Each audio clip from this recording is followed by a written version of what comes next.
आप सब इस समय योग की ऊर्जा और अंतर्राष्ट्रीय योग दिवस की स्मृतियों से भरे होंगे।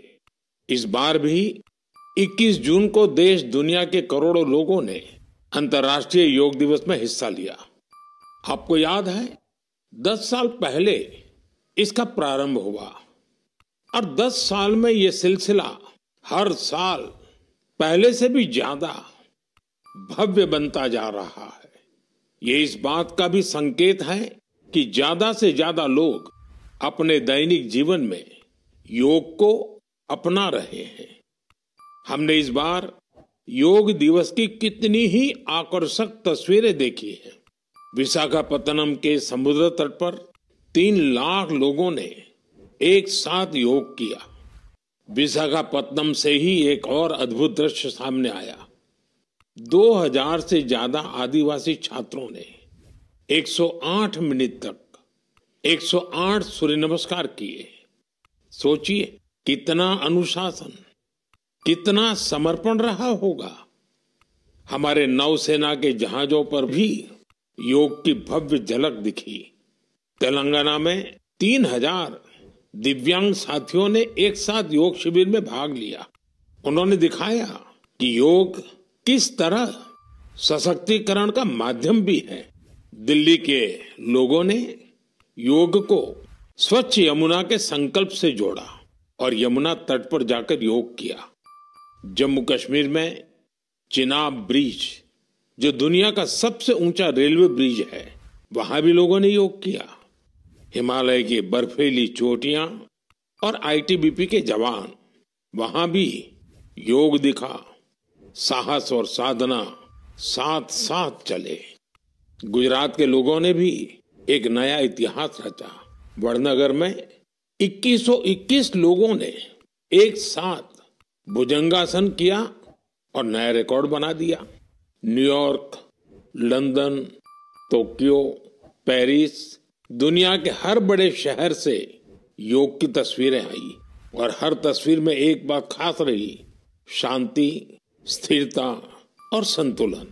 इस बार की थीम भी बहुत विशेष थी, yoga for one earth one health, यानी एक पृथ्वी एक स्वास्थ्य। ये सिर्फ एक नारा नहीं है, एक दिशा है जो हमें वसुधैव कुटुंबकम का एहसास कराती है। मुझे विश्वास है इस बार के योग दिवस की भव्यता ज्यादा से ज्यादा लोगों को योग को अपनाने के लिए जरूर प्रेरित करेगी। मेरे प्यारे देशवासियों, जब कोई तीर्थ यात्रा पर निकलता है तो एक ही भाव सबसे पहले मन में आता है, चलो बुलावा आया है। यही भाव हमारे धार्मिक यात्राओं की आत्मा है। ये यात्राएं शरीर के अनुशासन का, मन की शुद्धि का, आपसी प्रेम और भाईचारे का, प्रभु से जुड़ने का माध्यम है। इनके अलावा इन यात्राओं का एक और बड़ा पक्ष होता है। ये धार्मिक यात्राएं सेवा के अवसरों का एक महा अनुष्ठान भी होती है।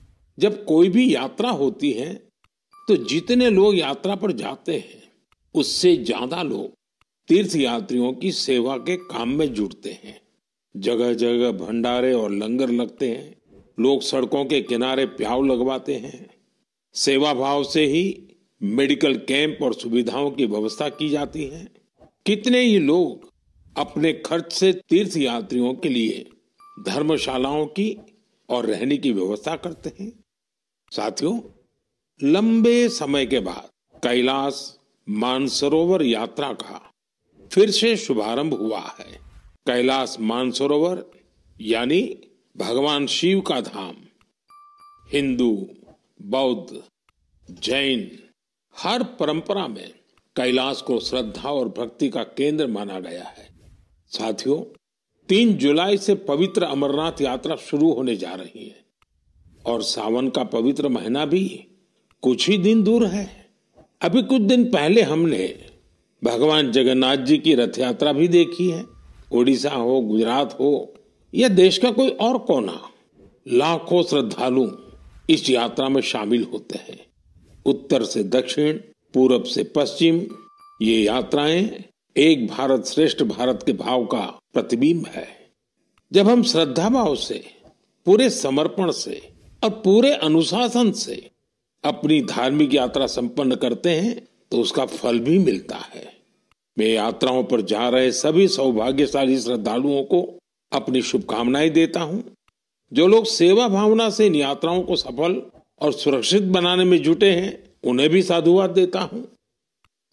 मेरे प्यारे देशवासियों, अब मैं आपको देश की दो ऐसी उपलब्धियों के बारे में बताना चाहता हूं जो आपको गर्व से भर देंगी। इन उपलब्धियों की चर्चा वैश्विक संस्थाएं कर रही हैं। WHO यानी विश्व स्वास्थ्य संगठन और ILO यानी इंटरनेशनल लेबर ऑर्गेनाइजेशन ने देश की इन उपलब्धियों की भरपूर सराहना की है। पहली उपलब्धि तो हमारे स्वास्थ्य से जुड़ी है। आप में से बहुत से लोगों ने आंखों की एक बीमारी के बारे में सुना होगा, ट्रैकोमा। ये बीमारी बैक्टीरिया से फैलती है। एक समय था जब ये बीमारी देश के कई हिस्सों में आम थी। ध्यान नहीं दिया जाए तो इस बीमारी से धीरे धीरे आंखों की रोशनी तक चली जाती थी। हमने संकल्प लिया कि ट्रैकोमा को जड़ से खत्म करेंगे और मुझे आपको ये बताते हुए बहुत खुशी है कि विश्व स्वास्थ्य संगठन यानी WHO ने भारत को ट्रैकोमा फ्री घोषित कर दिया है। अब भारत ट्रैकोमा मुक्त देश बन चुका है। ये उन लाखों लोगों की मेहनत का फल है जिन्होंने बिना थके, बिना रुके इस बीमारी से लड़ाई लड़ी। ये सफलता हमारे हेल्थ वर्कर्स की है। स्वच्छ भारत अभियान से भी इसे मिटाने में बड़ी मदद मिली। जल जीवन मिशन का भी इस सफलता में बड़ा योगदान रहा। आज जब घर घर नल से साफ पानी पहुंच रहा है तो ऐसी बीमारियों का खतरा कम हो गया है। विश्व स्वास्थ्य संगठन WHO ने भी इस बात की सराहना की है कि भारत ने बीमारी से निपटने के साथ साथ उसके मूल कारणों को भी दूर किया है। साथियों, आज भारत में ज्यादातर आबादी किसी न किसी सोशल प्रोटेक्शन बेनिफिट का फायदा उठा रही है और अभी हाल ही में इंटरनेशनल लेबर ऑर्गेनाइजेशन ILO की बड़ी अहम रिपोर्ट आई है।